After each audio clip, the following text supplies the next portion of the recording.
Halo semua, nama saya Sekar Kinasih, dan saya akan melakukan praktikum fermentasi. Tujuan dari praktikum ini adalah menyelidiki faktor yang memengaruhi fermentasi dan mengamati zat yang dihasilkan dari peristiwa fermentasi. Botol air mineral 600 ml, 4 buah. Corong, karet gelang, 4 buah. Air hangat, pastikan air tidak panas karena akan mematikan ragi. Balon 4 buah. Ragi, dan gula pasir. Pertama, ambil botol air mineral. Beri label pada masing-masing botol.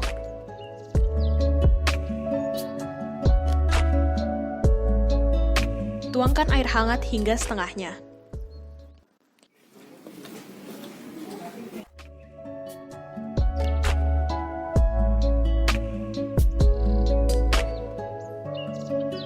Ke dalam botol A, jangan masukkan apa-apa. Ke dalam botol B, masukkan 1 sendok makan gula.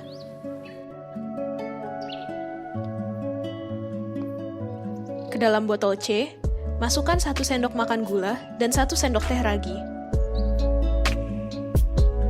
Ke dalam botol D, masukkan 1 sendok makan gula dan 2 sendok teh ragi. Guncangkan botol agar semuanya tercampur rata.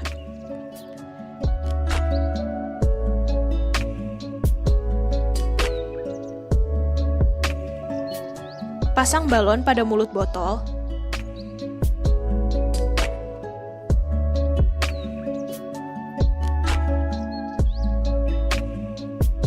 Dan ikat dengan karet gelang, agar udara dari dalam botol terhambat oleh balon.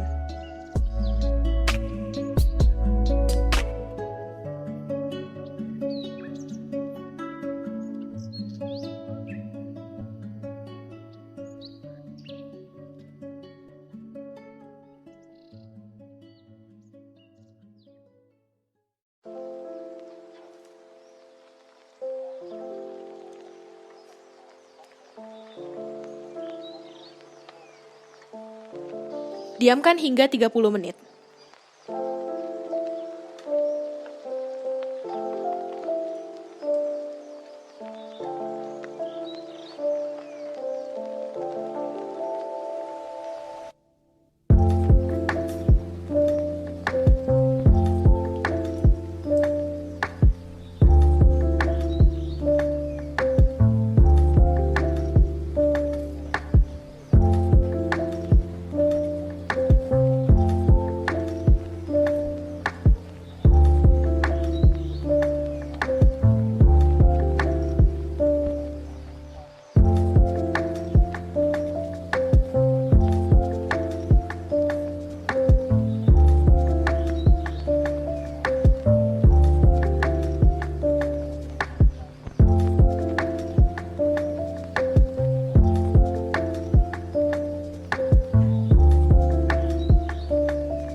Saya akan membuka botolnya satu persatu, dimulai dari botol A. Tidak lupa untuk membauinya. Selanjutnya, saya membuka botol B.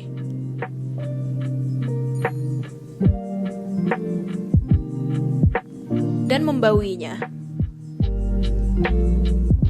Lalu, saya membuka botol C.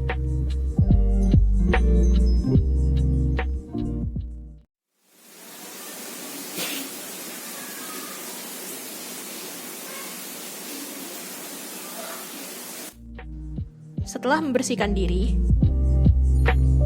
dan meja, saya membaui botol C. Karena takut mengulang kejadian yang sama, saya memutuskan untuk membuka botol D di wastafel.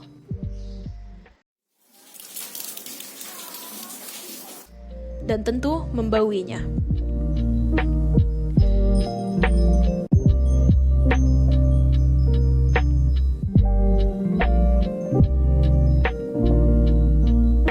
Dari pengamatan, saya mendapat hasil sebagai berikut. Pada botol A, larutannya bening, tidak berbau, balon tidak mengembang, dan suhu normal. Pada botol B, larutan sedikit kuning, tidak berbau, balon tidak mengembang, dan suhu normal.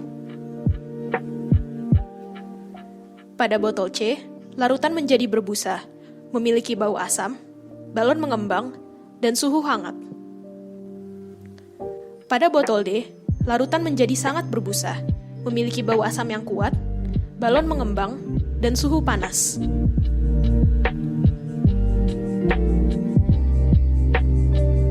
Seperti yang tadi kita lihat, kondisi setiap botol berbeda-beda.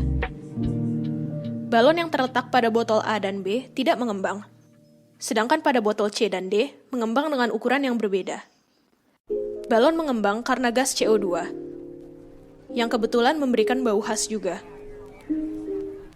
Pada konsentrasi rendah, CO2 tidak memiliki bau. Namun, pada konsentrasi tinggi, CO2 memiliki bau yang tajam dan asam. Hal ini menimbulkan pertanyaan, dari mana CO2 tersebut berasal? CO2 berasal dari suatu proses bernama fermentasi. Fermentasi adalah proses metabolisme di mana organisme mengkonversi karbohidrat seperti pati atau gula menjadi alkohol atau asam. Dalam kasus ini, fermentasi yang terjadi adalah fermentasi alkohol dengan reaksi sebagai berikut. C6H12O6 atau glukosa berubah menjadi 2C2H5OH, etanol atau alkohol, dan CO2 atau karbon dioksida. Mungkin kalian sudah menyadari bahwa fermentasi tidak menggunakan oksigen. Padahal, dalam respirasi aerob, oksigen digunakan sebagai penerima elektron dalam rantai transport. NADH akan mengantarkan elektron. Setelah melepas elektron, ia akan berubah kembali menjadi NAD+, dan siap untuk terlibat lagi dalam glikolisis. Lalu, apa yang terjadi jika tidak ada oksigen? NADH tidak mungkin membawa elektron selamanya. Kita membutuhkan NAD+, bagaimanapun caranya, agar glikolisis dapat berlangsung. Well, let's just say, dalam fermentasi alkohol, terdapat beberapa langkah tambahan untuk meregenerasi NAD+. Pertama-tama, terjadi glikolisis, yang menghasilkan ATP, NADH, dan pirufat. Kemudian, digunakanlah pirufat, yang akan menghasilkan karbon dioksida, dan etanol atau alkohol. Turunan dari pirufat yang ditunjukkan di sini, yaitu asetaldehid, dapat berperan sebagai akseptor elektron dalam proses ini. Sehingga, NADH dapat dioksidasi menjadi NAD+, dan proses glikolisis dapat berulang kembali. Dalam percobaan tadi, organisme yang melakukan fermentasi adalah ragi. Karena itulah balon pada botol A dan B tidak mengembang. Botol D, yang mengandung ragi paling banyak, mengembang paling besar. Botol menjadi panas juga karena fermentasi, sebab ia merupakan reaksi eksotermik. So, to recap, proses yang terjadi dalam praktikum adalah fermentasi alkohol, sebuah reaksi eksotermik yang mengubah karbohidrat menjadi alkohol dan karbon dioksida. Karbon dioksida lah yang menyebabkan balon mengembang dan memberikan bau asam. Kondisi botol yang berbeda-beda adalah akibat dari banyaknya ragi yang melakukan fermentasi. Terima kasih sudah menonton video saya. Sampai jumpa!